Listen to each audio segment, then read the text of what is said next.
Hello Neet aspirants, welcome back to the video.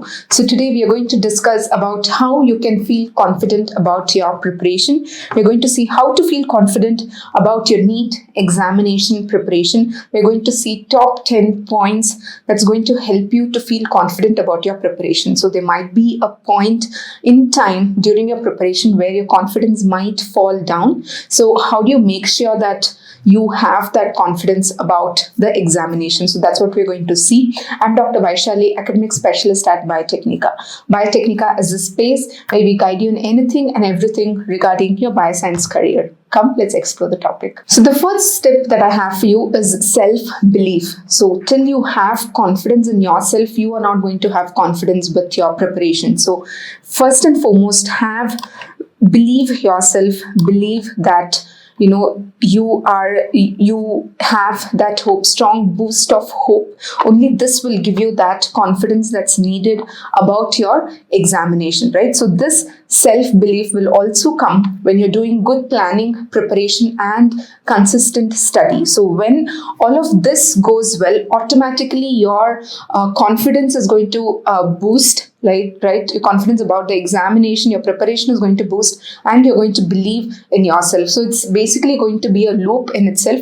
So the starting point of this is prepare well. So when you prepare and do it consistently, your confidence is going to increase. When your confidence is more, you will believe in yourself. If you believe in yourself, you'll again reinvest your time in better planning and better preparation, and that will again increase your confidence. So that is how you go in a cycle and you improve yourself, right? So that is with self-belief.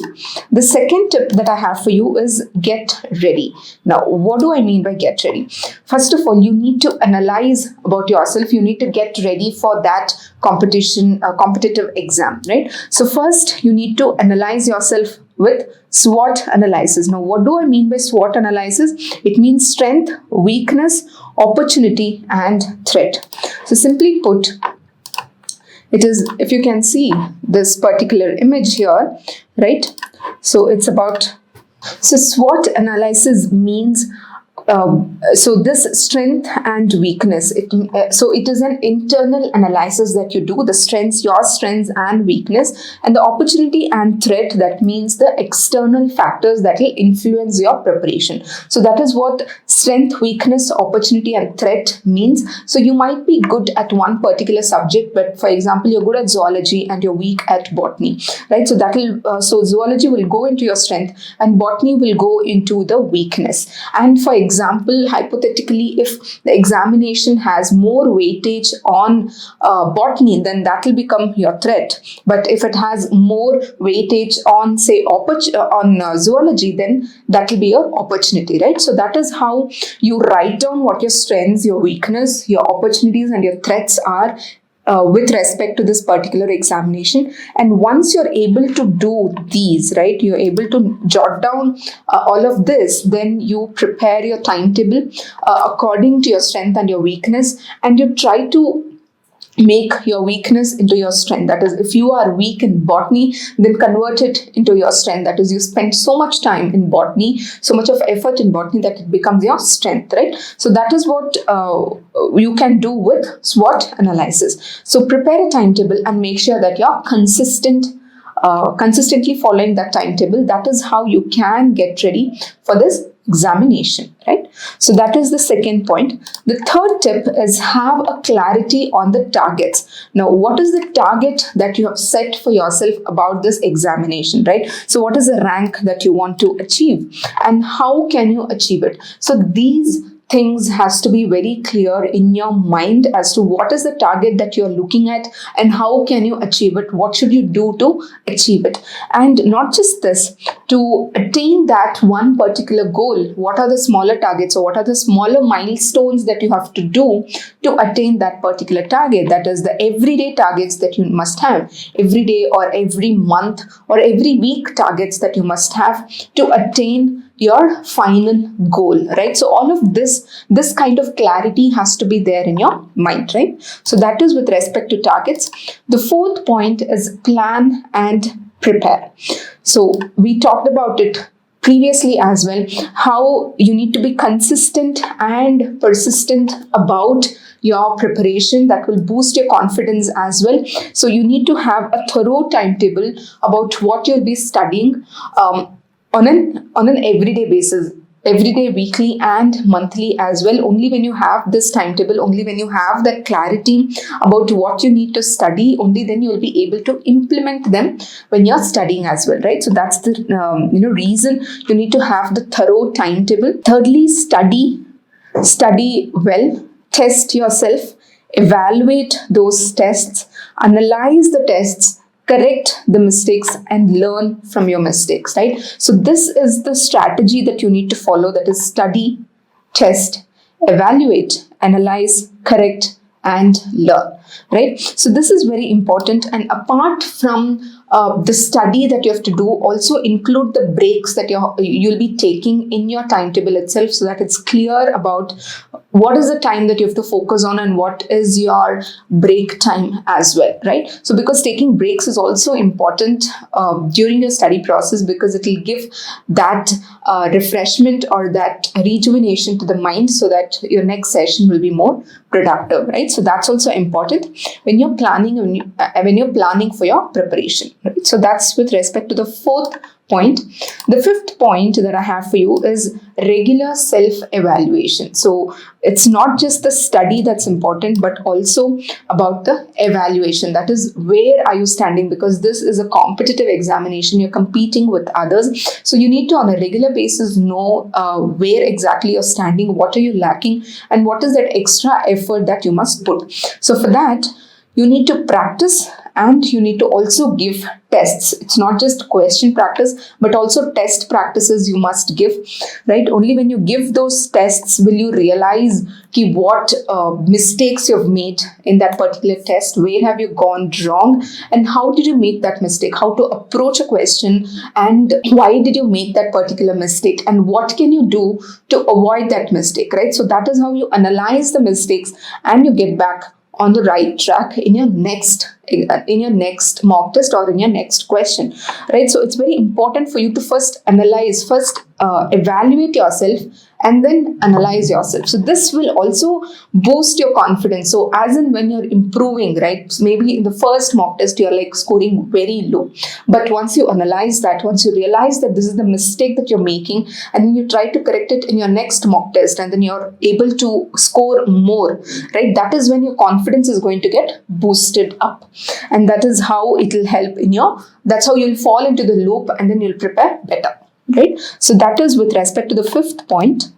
The sixth point that I had for all of you is don't compare. Don't compare yourself with others. So you will be studying with different groups, right? It could be a study group, it could be your peers, your friends, right? But it's important for you to not compare yourself with them, because every person is unique, right? So what you have to concentrate instead is build your knowledge.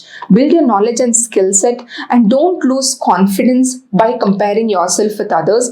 What you have to instead do is compare with yourself. Compare your progress on an everyday basis. So today, if you've studied the one particular chapter, you've solved a few questions, you got a few questions wrong also, then tomorrow what you have to do is you have to be a better version of yourself, right? So if you manage to study only for say 5 hours, then tomorrow try and manage to study for 6 hours and try and manage to answer more questions, right? Or solve more questions, in fact, right? So such way, compare yourself and be a better version of yourself rather than comparing you with others, right? So that is very important. That's the sixth point that I had for you. The seventh point is exclude the diversions, because at this age, and especially when you're studying for such a competitive exam, it's very easy to get diverted, right? So because of all the stress that is being built up.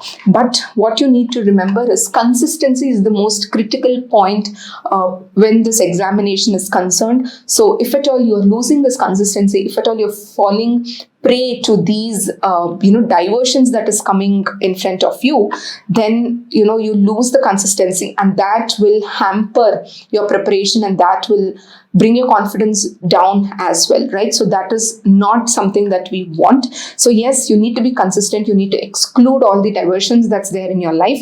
Don't get disturbed with the media, whether it's social media or entertainment media. Just don't get disturbed. Your study time should be your study time. It should be the most focused time in your day. Maybe you can spend some time, on the other activities, but not during your study time. Your study time must be focused, and it must be followed with a discipline. Maybe when you're taking your breaks, yes, you can go ahead and pursue all of these, that social media or entertainment media, etc. But then your study time has to be very disciplinedly followed, right? So that is there. So you should make sure that all of these distractions, they don't disrupt your schedule, right? You need to have that peaceful atmosphere for studying, which is more important, right? So yes, that's what is the 7th point, that is exclude diversions. Now, what is the 8th point that I have for you? The 8th point is priority to health. Now, it's not just the studies that you should be doing, but also take care of your health, because that is going to again reinforce in your study plan as well, right? It's important for you to eat healthy, eat well-balanced, have a well-balanced diet, take care of your physical as well as your mental health, right? Have a sound sleep and de-stress yourself whenever it's necessary. That is whether it could be in the form of your hobby, or it could be in the form of sports, or anything that you feel is necessary to de-stress yourself, then do it on a regular or a frequent interval, so that you don't stress yourself up and you don't build that up, because that can hamper your studies, right? So it's very important for you to take care of your health. Only then your mind will be productive. Right, so that is the 8th point. The 9th point is, of course, be positive. So being positive, having the right attitude is going to build the confidence that you need for your examination as well, right? So be positive, because negativity will lead to failure, right? That's a very blunt statement, right? Negativity is going to lead to failure, and put that right in your mind.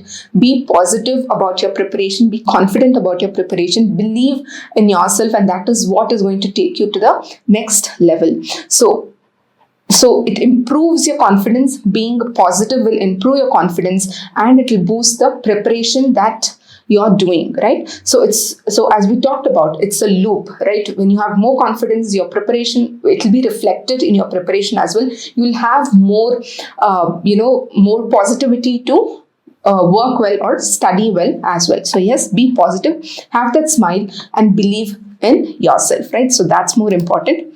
So the 10th point that I have for you is, so you have seen all the 9 points right now, right? So what is it that you feel you should work on? Which are you lagging in? What do you think is important for you to focus so that you get more confident about your preparation? Let us know in the comment section below. We are very happy to listen to your insights, and we can have a discussion there.